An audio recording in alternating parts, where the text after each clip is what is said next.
কক্সেস বাজারের 5 স্টার হোটেলে যেতে হলে একজন পলিটিক্যাল ফিগার সে কি স্মরণ করার এটা আমরা আমি প্লিজ আপনার সময় বলবেন আপনার ট্রায়ালটা কিভাবে হয় ট্রায়ালটা মিডিয়া কিছুই যদি না হয় তাহলে তো এই কারণে বলছি যে আপনাদের তাহলে আজকে কেন তাদের যেতে হবে কাছ থেকে আমরা সহনশীলতা প্রত্যাশা করি পিটার হাস তারা যেভাবে আমাদেরকে ব্যর্থ হিসেবে প্রমাণ করার জন্য সবাই জানে আজকে মিডিয়া ট্রায়াল দেওয়া হয়েছে সেই কিন্তু এখানে একটা রহস্য আছে যে রহস্য তিনি অ্যাড্রেস করছেন যে কেন সুযোগ করে দিয়েছেন অর্থাৎ তারা সেখানে কেন গেল এটা তো আমাদের প্রশ্ন কেন আজকের দিনে তারা মিডিয়াতে যেভাবে তাদেরকে ট্রায়াল দেওয়া হয়েছে যে তারা সেখানে গিয়েছে এবং একজন সাবেক রাষ্ট্রপতি আজকের দিনে তাদের কেন যেতে হবে তাদের তো এমন কিছু না যে তারা অসুস্থ করেছিলাম আগামী কাল যেতে পারতেন আগামী আমরা প্রত্যাশা করেছিলাম এবং একজন তার হাজবেন্ডও নিয়ে গেছে নীলুআপার মতো প্রবীণ রাজনীতিবিদের কাছ থেকে আমরা আশা করেছিলাম ওয়াইফ নিয়ে গিয়েছে আমরা নীলুআপার কাছ থেকে আমরা তারা বলবেন এই যে আজকের দিনে তারা বলে লিখে তারা তো ফেসবুক তারা গুজবের বিষয়টিকে অ্যাড্রেস করবেন বলে আমরা ভেবেছিলাম আমি তোমার সময় বলি না তুমি একটু সহ্য করো আমি কিন্তু তোমার সময় বলবো তুমি আমাকে কথা বলার সুযোগ আমরা আবার কথা শুনি আপনার মনে করেন আজকের দিন তাদের যেতে হবে কেন যদি রাগ দুঃখ অভিমানেও যায় আজকের দিনে ঘরে বসে থাকার কথা ছিল যে সরকারের উপর তাদের অভিমান আছে স্টপ দিস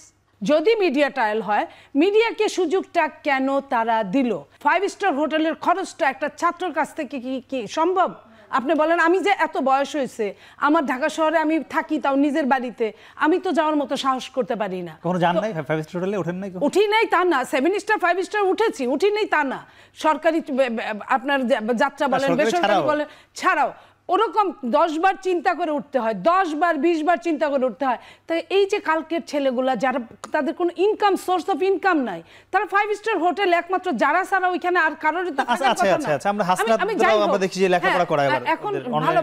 ভালো আমার কথা হলো সেটা কথা না আজকের দিনে এই দিনটা কিন্তু তাদের জন্য আমাদের চেয়ে বেশি মূল্যবান কারণ তারা কথায় কথায় বলে তারাই যোদ্ধা ছিল একমাত্র আমরা কেউ ফিল্ডে ছিলাম না তারাই আমাদেরকে এই পর্যন্ত যা ফ্যাসিলিটি তারাই এটা করেছে আমি একটা বিষয় অ্যাড্রেস করি সেটা হলো যে তিনি যেভাবে আমাদের যারা সম্মুখ সারির যারা নেতৃবৃন্দ যারা রয়েছেন তাদের ইনকাম সোর্স নিয়ে যেভাবে তিনি প্রশ্ন তুলেছেন তরুণদের প্রতি আপনারা সহনশীল হন আপনারা আমাদের ভুলগুলো দেখিয়ে দিন এই ধরনের অবস্থা আপনারা করেন আপনারা যেভাবে বলেছেন যে ফেসবুক দেখুন ফেসবুকে তারা কেন পোস্ট দেয় এই ব্যাপারেও তাদের বিদ্বেষ মানে মতামত আছে না প্রথম কথা হচ্ছে যে কে কোথায় যাবে এটা তার পার্সোনাল ইস্যু সুতরাং তারা সেখানে গিয়েছে এটা যেতেই পারে কিন্তু আমি পরের অংশ নিয়ে কথা বলতে চাচ্ছি যেই ব্যক্তি মিটিং সম্পর্কে বলা হয়েছে উনি কিন্তু ওয়ার্ল্ডের মধ্যে একজন প্রমিনেন্ট পার্সন সুতরাং আজকের এই যুগে কে কোথায় আছে এটা খুব অল্প সময়ের মধ্যে বের করে ফেলা যায় সেখানে তারা হোটেলে গিয়েছেন তাদের কোনো মিটিং আছে অথবা কারো সাথে আছে এবং যার সাথে মিটিংয়ের আলোচনা হচ্ছে তিনি কোনো অপরাধী ব্যক্তি না যে তার সাথে মিটিং করা যাবে না বসা যাবে না বিষয়টা এরকম সেখানে একটা দলের পক্ষ থেকে সেখানে হোটেলে বিক্ষোভ করা হয়েছে এখন কেউ কারোর সাথে মিটিং করবে আরেকটা দল এসে এখানে বিক্ষোভ করতে হবে কারণ এখানে কেউই কিন্তু অপরাধী না এখানে যারা গিয়েছে জুলাই বিপ্লবের যোদ্ধা তারাও অপরাধী না যার সাথে মিটিং যদি হয়েও থাকে তাও সে অপরাধী না সুতরাং এই জিনিসটাকে একটা দুম্রজাল সৃষ্টি করে আজকের এই দিনের মতো জায়গায় মানে রাজনীতিকরণের কথা বলছেন আমি মনে করি এই জায়গা থেকে আমাদেরকে বের হয়ে আসতে হবে অভ্যুত্থানের মধ্য দিয়ে যে বাংলাদেশ এই বাংলাদেশের মানুষের প্রত্যাশার জায়গায় হচ্ছে একটা নির্বাচিত সরকার বিগত 15 বছর আমাদের ভোটের অধিকার কেড়ে নেওয়া হয়েছে কিন্তু সেটা কিভাবে সেই জায়গাটি তার বক্তব্যের মধ্যে আছে আমি আজকে ওনার বক্তব্যটা গোটাটাই পড়লাম ওখানে আমি একটা নতুন অ্যাপসের কথা পেয়েছি যে একটা অ্যাপস তৈরি করা এটা আমার কাছে নতুন মনে হলো আর বাকি আমার কাছে সবই পুরাতন মনে হয়েছে কিন্তু সেখানে ক্যাটাগরিক্যালি বলেছেন আমরা 3টি দায়িত্ব কাঁধে তুলে নিয়েছি নাম্বার 1 হচ্ছে সংস্কার নাম্বার 2 হচ্ছে ট্রায়াল বিচার নাম্বার 3 হচ্ছে ইলেকশন সেক্ষেত্রে তিনি তার শেষে এসে নির্বাচনের উৎসাহ উদ্দীপনা ছোটদেরকে নিয়ে নির্বাচনের ভোট কেন্দ্রে যেতে বলছেন এটা একটা নতুন কথা ছিল আমার কাছে মনে হয় 300 আসনে ইলেকশনের প্রার্থী আমরা ঘোষণা করেছি আমাদের আপুরা ঘোষণা করুক ঘোষণা করতে গিয়ে অনেক চড়াই উতরে পার হইতে হবে যুদ্ধ বিগ্রহ অনেক হবে মারামারি হবে অনেক কিছুর আলোচনা আমরা শুনবো নির্বাচিত সরকার আসুক তারা হয়তো পারবে আবার এমনটি মনে হয় সরকার নির্বাচনটা যখন আপনি দিবেন তখন নির্বাচনটা তো আপনাকে অবশ্যই একটা শক্ত একটা আইন শৃঙ্খলা পরিস্থিতি তৈরি করে কিন্তু আপনাকে সেটাকে দিতে হবে যদি আপনি সেটা না দেন তাহলে তো কেন্দ্র দখল হবে বিএনপির যে পরিমাণ আধিপত্য এবং তারা যেভাবে একটা ভয়ের রাজত্ব সারা বাংলাদেশ ব্যাপী তৈরি করে রেখেছে, সেটি তো আমাদের কাছে মনে হচ্ছে যে আগামী নির্বাচনে তারা একটি কেন্দ্র দখলের একটি প্রবণতা তাদের মধ্যে প্রবলভাবে বিদ্যমান। আওয়ামী লীগকে যদি বাদ দিলাম, বিএনপি একটা দল, তারপরে সমস্ত দলকে একখানে করেন, যা বাংলাদেশে দল আছে, দেখেন তো তার 10 ভাগের 1 ভাগ হয় কিনা, 4 ভাগের 1 ভাগ হয় কিনা। আমি ওটা বলছি না, আমি কিন্তু জায়েজের কথা বলছি না, আমি ওই জায়গাটাই বলছি যে এগুলো যে অন্তর্গত তা কিন্তু বলেনি। এনসিপির মতো ছোট্ট একটা দল এখন আরো ছোট হতে হতে একদম ছোট হয়ে গেছে, যেখানে ডাকলে তারা টাকা দিলে তাদের, আপনি দেখছেন নিশ্চয়ই দুপুর পর্যন্ত, গত পরশু দিনের মিটিংটা ছাত্র দলের যেদিন হলো সেই দিনে আপনার কতটা লোক হয়েছে। সেই এনসিপির যদি ধানমন্ডি থানা থেকে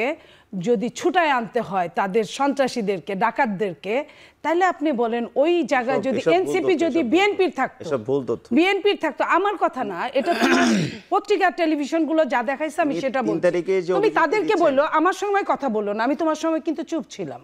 এটাও কিন্তু একটা ম্যানার্স। সম্পর্ক এখন না, সম্পর্ক তুমি তার পারমিশন নিবা, অ্যাঙ্কারের পারমিশন নিবা। এখন এনসিপি যদি এটা করতে পারে, জামাত যদি 10টা দোকান একসঙ্গে তালা দিতে পারে, ধরেন দোকানের জমির মালিক সেটার জন্য তো পুলিশ ছিল, থানা ছিল, সেটা পারে নাই, ব্যাংকগুলো যদি দখল করতে পারে, সেইখানে বিএনপি ছোট, কারণ বিএনপি ছোট বড় থেকে শুরু করে সব দলরা আছে, এবং বিএনপি একমাত্র দল যেখানে 5-7 হাজারের উপরে বহিষ্কার করেছে, সাময়িক বহিষ্কার, চিরস্থায়ী বহিষ্কার। এইটা বিএনপি যত লোকরে বহিষ্কার করছে, অনেক দলের অতগুলো অস্তিত্বই নাই। সেখানে 5 to 95, 10 to 90, 70 to 30, এটা কাদের পরিসংখ্যান? আমি যে কোনো পরিসংখ্যান, আমি বাস্তবের পরিসংখ্যান বলছি। আমি ফেসবুকে একজন মানুষের 50টা 100টা ফেক আইডির কথা বলছি না, আমি বলছি যেটা চালাতে পারে, এটা চালাতে পারে যারা, তাদেরই দেখবেন আপনি অনলাইনে যে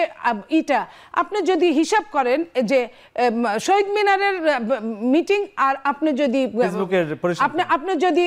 শাহবাগের মিটিং, দুইটা ছাত্র দলের দেখেন, ছাত্র পোষণের, এনসিপি তো ছাত্র দল না, এনসিপি একটা গোটা দল। তো আপনি যদি মনে করেন যে বিএনপির 11টা অঙ্গ সংগঠনের একটা অঙ্গ সংগঠন ছাত্র দল, আপনি ছাত্র দলের মিটিংটা দিয়েই আপনাকে বুঝালাম, তাহলে আপনি বলেন যে যেখানে সাগরের মতো লোকজন, সাগর সমান, সেখানে খালের সঙ্গে তো যুদ্ধ করতে যাওয়ার ওইভাবে দরকার। আমরা প্রত্যাশা করব সেই সহিংসতা হবে না। তাদের দল বড়, এবং দল বড় হওয়ার কারণে সারা বাংলাদেশের মধ্যে তাদের যে ধরনের অভিযোগগুলো আসে, তাদের যে ধরনের চাঁদাবাজি, সন্ত্রাসবাদের যে অভিযোগগুলো আসে, এগুলো খুবই স্বাভাবিক। আমরা মনে করি যে বিএনপির এই যুক্তির কারণে,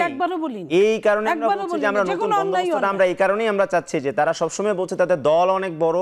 এবং সেই বড় দলের মধ্যে চাঁদাবাজি হবে, সন্ত্রাসবাদ হবে, এবং এগুলো খুবই ইজিলি আমাদেরকে মেনে নিতে হবে। অর্থাৎ তাদের এই যুক্তির মাধ্যমে তারা সবসময় চাঁদাবাজিকে সুরক্ষা দিচ্ছে, সুরক্ষা দিচ্ছে। একটি দল, 7,000 নেতা, ছোট দলের কথা হিসাব করেন, আমাদের ছেলেরা কত চাঁদা নেয়, আমাদের ছেলেরা চাঁদা নেয় 100 টাকা, 500 টাকা, 10,000 টাকা, 2 লাখ টাকা, আর তাদের ছেলেরা চাঁদা নেয় বসুন্ধরার কাছ থেকে নেয় 150 কোটি টাকা, 115 কোটি টাকা বসুন্ধরার কাছ থেকে চাঁদা নেয়, উদয়ন টাওয়ার থেকে চাঁদা নেয়। আপনার এমন কোন জায়গা নাই যেখানে চাঁদা নেয় না বড় বড়, না তুমি অনেকবার ডিস্টার্ব করছো, তো তারাই তো চাঁদা নেয়। তো তাদের এই 5টা লোক হয়ে যদি 5,000 লোকের কাছ থেকে চাঁদা নেয়, তাহলে কেন বিএনপির এই সমস্যাগুলো ধরবেন না? এটা হলো যে চালুনি বলে শুনতে যে তোমার একটা ফুটা আছে, যে 7,000 নেতাকর্মীকে বহিষ্কার করা হয়েছে শুধুমাত্র এই গত 1 বছরে।